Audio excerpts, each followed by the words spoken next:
साथियों नमस्कार, मेरा नाम है सुरेंद्र कुमार और आप देख रहे हैं आओ बात करें। दोस्तों, जैसा कि आप सभी को ज्ञात है कि आज हम अपने देश की स्वतंत्रता का 75वां समारोह मना रहे हैं और आप सभी को स्वतंत्रता दिवस की हार्दिक शुभकामनाएं।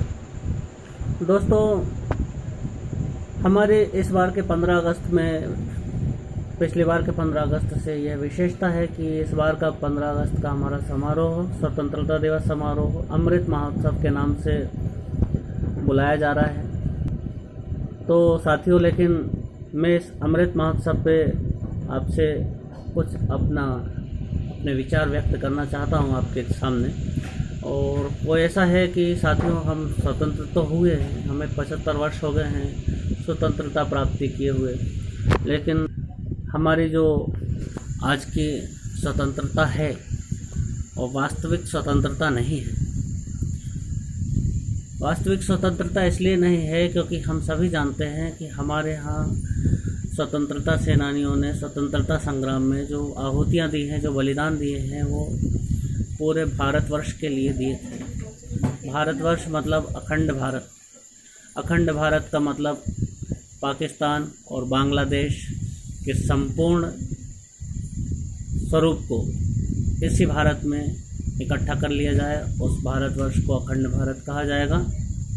हमारे जितने क्रांतिकारी रहे, जितने स्वतंत्रता संग्राम सेनानी रहे, जितने हमारे क्रांतिवीर हुए, उन्होंने सब ने जो बलिदान दिए हैं वो उस ही अखंड भारत के लिए दिए।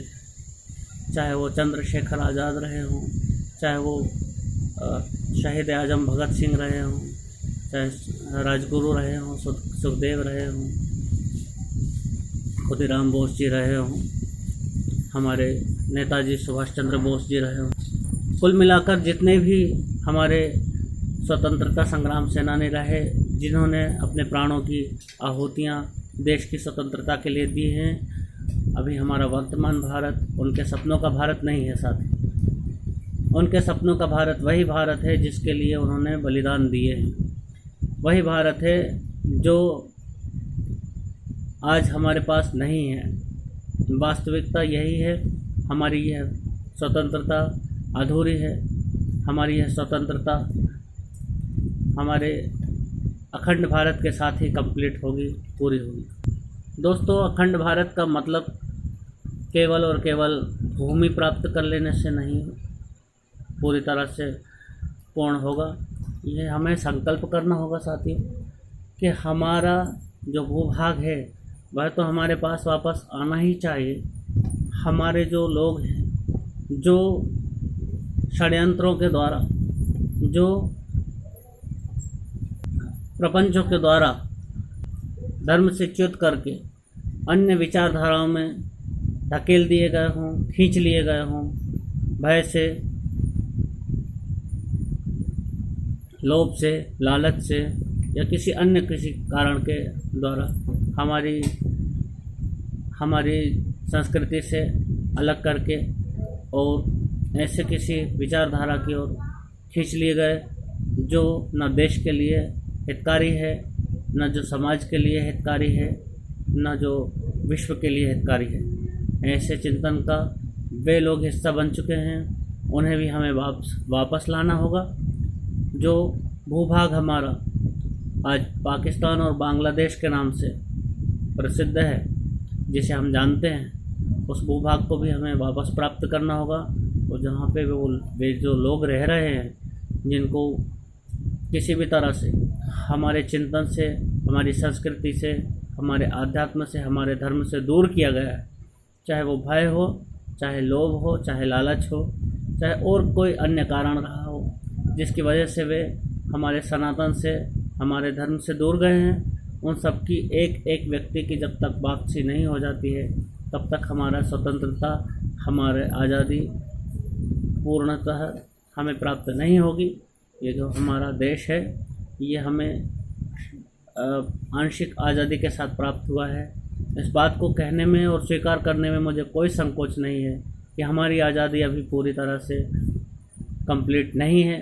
हमें इसे कंप्लीट करना होगा, उसके लिए हम सबको चिंतन करना होगा, हम सबको चिंतित होना होगा, हर एक भारतीय को चिंतित होना होगा हर एक भारतीय को उस विषय में विचार करके उस लक्ष्य को प्राप्त करने में अपनी अपनी तरफ से पूर्ण रूप से प्रयत्न करने होंगे। वह उन प्रयत्नों में सबसे बड़ा प्रयत्न यही है कि जो लोग हमारे जो लोग कुटुंबी भय से या अत्याचारों के कारण या लालच से या छल से या प्रपंच से किसी भी माध्यम से हमारे परिवार से हटाकर दूसरी विचारधाराओं में प्रविष्ट करा दिए गए थे, उन सब की वापस घर वापसी होना अत्यंत ही आवश्यक है।